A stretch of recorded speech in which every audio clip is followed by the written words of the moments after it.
పెట్టుబడిలో నెలకు 50,000 నుండి 10 లక్షలు సంపాదించాలనుకుంటున్నారా? ఈ వెబినార్ లో జాయిన్ అవ్వండి. Hi viewers, India's largest digital media network Suman టీవీకి స్వాగతం. ప్రస్తుతం మనతో ఉన్నారు motivational speaker and language trainer Vijaya Bangaru. So ఈ కలకత్తా అప్డేట్స్ గురించి, అభయ గురించి అప్డేట్స్ కోసమే మనతో ఆల్టర్నేటివ్ డేస్ విజయ గారు చెప్పనీకి వస్తున్నారు. అదేవిధంగా ఈరోజు అప్డేట్స్ ఏంటో తన నుంచి తెలుసుకుందాం. అమ్మ నమస్తే. నమస్తే అండి. అమ్మ, మామూలుగా ఒక 2 days బ్యాక్ నుంచి సంజయ్ రాయ్కి బెయిల్ వస్తుందా లేదా అన్న ఒక క్వశ్చన్ మార్క్ అందరికీ ఉంది. అంటే వస్తుందని కొంతమంది, రాదని కొంతమంది. అసలు ఎందుకు వాడికి బెయిల్ అనేది అందరి ప్రశ్న. అది అసలు వాడికి బెయిల్ ఏంటి అనేసి. ఇందులో సిబిఐ కూడా ఏదో హస్తం వేసేసింది, అందుకే కావాలని చేస్తున్నారు. సిబిఐ నుంచి సిబిఐ లాయర్ అటెండ్ అవ్వలేదు, సో దానికి గుప్తా గారు కూడా కోపపడ్డారు, బెయిల్ ఇవ్వమంటారా అనేది. అంటే ప్రతి ఒక్కరికి బాగా తెలిసిన విషయం, ఇందులో క్లారిటీ లేని విషయం కూడా. సో ఒక్కసారి దాని గురించి క్లారిటీ అమ్మ. సో క్లారిటీ అనేది నిజంగా ఎవరికి లేదంటూ క్షణము సెకండ్కు అప్డేట్స్ వస్తున్నాయి. ఏది నిజమో ఏది ఇదో తెలియలేదు. మనం అందరం ఇవన్నీ బెయిల్కి అప్లై చేసింది అయితే నిజమే. అది వస్తుందా రాదా అనేది మాత్రం జడ్జి గారి నోటు నుంచి బెయిల్ ఇచ్చాము అని ఆ న్యూస్ వచ్చేదాకా మనం ఎవ్వరము నమ్మొద్దండి. సో కొన్నిసార్లు కావాలని మనను ఏంటంటే మనం నీరసపడిపోవడానికి, ఇంకా ఇది ఇంతే అని మనం వెనక్కు తగ్గుతామని శక్తులన్నీ ఆపుతూ అనే రూమర్స్ కూడా రావచ్చు. సో మనం అలాంటి దానికి ఏమీ లొంగద్దు. మనం అట్లాగే అదే స్ఫూర్తితోనే ఉన్నాము. సో మీరు అన్నట్టుగానే ఈ బెయిల్ కోసం అప్లై చేశారు. ఇతని తరపున వాదించే కవితా సర్కార్ లాయరు, అంటే గవర్నమెంట్ తరపున అపాయింట్ చేసింది ఇతని తరపున. మన సిబిఐ వాళ్ళ తరపున కూడా ఒక సీనియర్ లాయర్ని అపాయింట్ చేశారు. సో ఏ రోజైతే ఈ ఆర్గ్యుమెంట్ జరుగుతుందో, జనరల్గా ఈ సమస్యతో ప్రతి ఒక్కరూ, అంటే చంటి పిల్లలతో సహా పెద్దవాళ్లతో సహా ప్రతి క్షణం ఇదేమవుతుందో, ఏం అప్డేట్స్ వస్తాయో, అమ్మాయికి న్యాయం జరగాలి, బాధితురాలి కుటుంబానికి జరగాలి, అన్యాయం జరగకూడదు అని మనం అందరం కోరుకుంటున్నా. దేశమంతా అట్టుడుకుపోతూ ఉంటే ఆ సమస్యను ఎవరైతే సదర్ లాయర్ గారికి అప్పగించారో, సీనియర్ మోస్ట్, జనరల్గా అతను అట్లీస్ట్ ఒక ½ an hour బిఫోర్ రావాల్సింది. ఇన్స్టెడ్ ఆఫ్ దట్ అతను రాకపోగా కేసు స్టార్ట్ అయిన తర్వాత 40 నిమిషాలు లేటుగా ఒక జూనియర్ లాయర్ వచ్చారు. వచ్చినప్పుడు పమేలా గుప్తా జస్టిస్ గారు అడిగారు, మీరెవరు, మీ లాయర్ ఎక్కడున్నారు సీనియర్ లాయర్ అంటే, సీనియర్ లాయర్ రాలేకపోయారు, అందుకని నేను వచ్చాను అని అంటాడు. అంటే ఆవిడకు చాలా ఇరిటేషన్ వచ్చి, అంటే మీరు ఏమనుకుంటున్నారు, అంటే మీరు ఇలా లేట్గా వచ్చి మమ్మల్ని ఇరిటేట్ చేస్తే ఇంకా ఏదో ఒక రకంగా ఈ కేసు క్లోజ్ చేద్దామని నేను బెయిల్ ఇస్తాను అనుకుంటున్నారా, నేను ఇవ్వాలని మీరు ఇలా చేశారా అని అడిగారు అనమాట. ఎందుకు రాలేదంటే ఆయనకు వేరే పని ఉంది, నన్ను పంపించారన్నాడు. జనరల్గా అది కాదండి. ఈ టీఎంసీ ఎవరైతే ఉన్నారో, అంటే వాళ్ళు సిబిఐని మేనేజ్ చేయలేరండి. ఈ సిబిఐ వాళ్ళు ఎవరినైతే అపాయింట్ చేశారో ఆ లాయర్ను కూడా వీళ్ళు మేనేజ్ చేసి వాంటెడ్లీ కావాలని లేటుగా కోర్టుకు అటెండ్ అవ్వమని చెప్పి ఉండొచ్చేవో అని ఒక అనుమానం కూడా ప్రతి ఒక్కరికి కలుగుతుంది. అంటే మనం అందరం ఏం సంతోషపడ్డామంటే ఈ కేసు సిబిఐ చేతిలో పడింది, తప్పకుండా మనకు అందరికీ న్యాయం జరుగుతుంది. అంటే ఇంకొకసారి ఎవరైనా ఇలాంటి పని చేయాలంటే కాళ్ళల్లో వణుకు పుట్టేలాగా తీర్పు వస్తుంది అని మనం సంతోషపడ్డాం. కానీ నిన్న జరిగిన సంఘటన చూస్తే ఏమో మరి సిబిఐ వాళ్ళు కూడా మనం తప్పుదారి పట్టించేసి వాళ్ళ వైపు మాట్లాడతారేమని ఒక భయం కూడా మన అందరికీ కలుగుతుందండి. ఇదే అదనుగా ఎవరైతే కవితా సర్కార్ ఉన్నారో అతని తరపు వాదించేవాళ్ళు, మరి అతని వైపు, అంటే అటువైపు వాదించే లాయర్ రాలేదు, ఇంకా మీరు దేనికోసం వెయిట్ చేస్తున్నారు, ఇతనికి బెయిల్ ఇవి చేయమని కూడా ఆవిడ ఒక వాదన చేశారనమాట.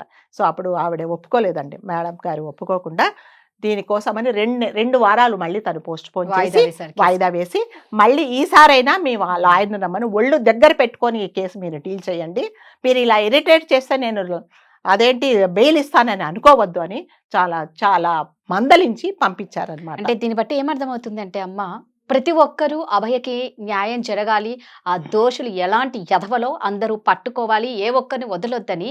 అంటే పోరాటం ఇంకా వెస్ట్ బెంగాల్ సైడ్ ఒక రేంజ్ లో జరుగుతుంది. నిజంగా చినుకు చినుకు కలిస్తేనే కదా ఒక పెద్ద సముద్రంలాగా పెను ప్రభావం చూపిస్తే గానీ ఈ తీర్పుకి న్యాయం జరగదు అని అర్థమవుతుంది. కాబట్టి దయచేసి ఎలా అంటే అమ్మా, ఇక్కడి నుంచి కూడా అంటే ఎవ్వరు వదలకుండా అందరం అక్కడికి వెళ్ళి పోరాడితే, అంటే ఈ వెస్ట్ బెంగాల్లో రిక్షా పుల్లర్స్ అండి, వాళ్ళందరూ ఏకధాటిగా అందరూ ధర్నా చేశారు. ఇంకొక అంటే న్యూస్ ఏంటంటే అదే ప్రభుత్వంలో పనిచేసే అంటే తృణమూల్ కాంగ్రెస్ లో పనిచేసే ఒక ఎంపీ గారు ఈ ప్రభుత్వము ఆ అమ్మాయికి న్యాయం చేయలేకపోతుంది, మనం ఇలా ఉండడం వేస్ట్, మన ప్రభుత్వం వేస్ట్ అని చెప్పేసి ఆమెకు ఎదురు తిరిగి రాజీనామా చేశారు ఆ ఎంపీ గారు. సో అంటే ఆ పార్టీలో వాళ్ళే ఈమె పరిపాలనను, ఈమె యాటిట్యూడ్ను జీర్ణించుకోలేక ఎదురు తిరిగారు. ఇంకా కొంతమంది ఎదురు తిరిగి రిజైన్ చేయాలని మనం కోరుకుందాం. అంటే అక్కడ ఆ దీదీకి ఏం అనిపించట్లేదేమో, నేను చాలా కరెక్ట్గా ఉన్నానన్న ఫీల్లో ఉన్నారో ఏమో ఆ దీదీ గారు, తెలియదు. కానీ అంటే అందరికీ తెలిసి కూడా మూల కారకులు ఎవరో, సూత్రధారులు అంటే ఎవరో ఏంటంటేనండి, అక్క అని మన భాషలో అవును. దీది అంటే తల్లి తర్వాత తల్లి తర్వాత తల్లి ఎలా కడుపులో పెట్టుకొని పిల్లలను ఎలా చూస్తుందో అలా చూస్తుందని ఆవిడని అందరూ దీది అన్నారు. ఇప్పుడు దయచేసి వెస్ట్ బెంగాల్ వాళ్ళందరూ దీది అనేది మీరు పిలవకండి. ఇప్పటి నుంచి ఒక రాక్షస పరిపాలన, ఒక రాక్షసి మనని పరిపాలిస్తుంది, ఈ రాక్షసి తొందరగా వెళ్ళిపోవాలని మీరు అందరు కోరుకోండి. నిజంగా అమ్మ, అంటే ఎంత ఒక అంటారు చూడండి, ఆడదాని వల్ల రాజ్యాలు నాశనం అయిపోతాయి అంటే వినడమే కానీ నాశనం కాదని కొన్ని కూలిపోతాయి. ఆడతనాన్ని అంతం చేసేలాగా చేస్తున్నారు. అంటే ఆడ జన్మ లేకుండా అంటే చేస్తున్నారు. ఇప్పుడు చూడండి, రాష్ట్రపతి గారు చాలా సెన్సిటివ్ గా ఫీల్ అయ్యి తను చాలా ఫీల్ అయ్యారు. అట్లాగే ఈ పమీల్ గుప్తా జడ్జి గారు కూడా ఆ రోజు అన్ని everything is in her hands, ఒకవేళ కావాలంటే బెయిల్ ఇవ్వచ్చు, అయినా కూడా again she extended for 2 more weeks. అంటే అందరూ ఆడవాళ్ళు కాదండి, ఆడమయ్యి ఈ రోజు ఒక ఆడతనానికి మచ్చ తెచ్చేలాగా బిహేవ్ చేయడం, ఆడతనము అంతతో ఆడజాతిని అంతం చేయడం అన్న లక్షణాలు బాగా కనిపిస్తున్నాయి. దట్టు వెస్ట్ బెంగాల్లో ఇలాంటివి చాలా సాధారణం అట. అంటే పోలీసులు కానీ అక్కడున్న పొలిటికల్ వాళ్ళు కానీ భద్రత లేదు ఆడవాళ్ళకని మనకు తెలిసి ఇది ఒక్కటే తెలియని. అందుకనే కదండి ఆయన కపిల్ సిబాల్ గారు ఒక వెధవ నవ్వు నవ్వి ఏం చెప్పండి, ఇదంతా క్వైట్ కామన్, దీన్ని don't take it A serious issue, quite common అని.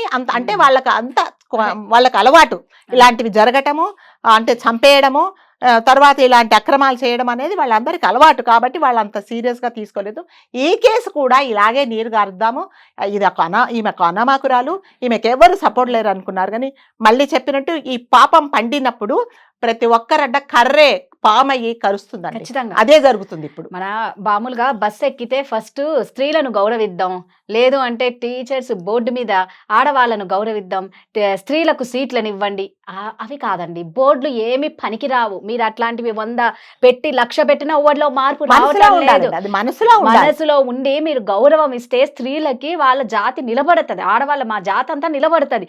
బోర్డులకు మాత్రం ఏం తక్కువ, ప్రతి సీటు పైన ఉంటది, స్త్రీలను గౌరవిద్దాం, స్త్రీలకు సీట్ ఇద్దాం, ఈ రెండింటి పెట్టుకొని స్త్రీలను అంతం చేస్తున్నారు ఇక్కడ వెస్ట్ బెంగాల్ సైడ్. సో ఎవరైనా సరే దయచేసి ఆడవాళ్ళకి అన్యాయం చెయ్యాలి అనుకున్నప్పుడు మీ ఇంట్లో మీ అమ్మని, మీ అక్కని, మీ భార్యల్ని ఒక్కసారి గుర్తుకు తెచ్చుకోండి. దయచేసి ఈ అభాగ్యురాల్ని అన్యాయం ఎలాగో చేశారు కాబట్టి దీంట్లో మనకు కావాల్సింది కోరుకునేది ఒకటే, ఆ బిడ్డ ఆత్మకు శాంతి చేకూరాలి, ఆ తల్లిదండ్రులకు కొండంత ధైర్యాన్ని, శక్తిని ఆ భగవంతుడు ప్రసాదించాలి. మళ్ళా ప్రతి ఒక్కరూ ఇందులో పొలిటికల్ గా ఎవరున్నారో అందరినీ బయటికి తీయాలి. ఏ డాక్టర్ ని కూడా ఇందులో భాగస్థులైతే ఎవరిని వదలొద్దని కోరుకుంటున్నాం. ఈ విషయంలో మగవాళ్ళందరూ కలిసికట్టుగా మన ఇంట్లో ఆడపిల్లకి అన్యాయం జరిగిందని తప్పకుండా సపోర్ట్ చేయండి. వి వాంట్ జస్టిస్ అనేది అలు పెరగకుండా పోరాడితే ఖచ్చితంగా ఆ బాధిత కుటుంబానికి న్యాయం జరుగుతుందండి. Thank you so much.